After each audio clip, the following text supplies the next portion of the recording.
terms of numbers. So the gentleman from Texas is recognized for a minute.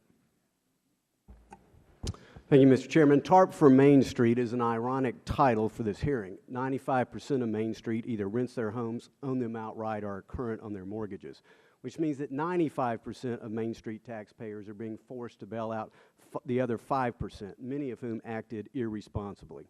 TARP was established as emergency legislation to stabilize our financial markets.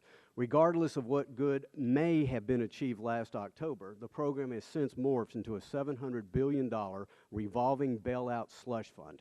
And what do we have to show for the current TARP and this administration's failed economic policies? 9.5% unemployment, the greatest in a quarter of a century.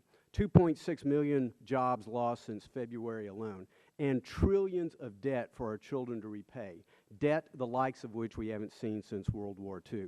Section 103 of the TARP legislation lists as the first consideration for the Secretary of Treasury, quote, protecting the interest of taxpayers by maximizing overall returns and minimizing the impact on the national debt. The taxpayer wants his money back. Washington led him to believe that he would get his money back. What a cruel hoax it is to take it from him now. It's not time to recycle TARP. It's time to terminate TARP. It's time to quit borrowing money from the Chinese and sending the bill to our children and grandchildren. I yield back the balance of my time. Gentleman from Illinois is recognized for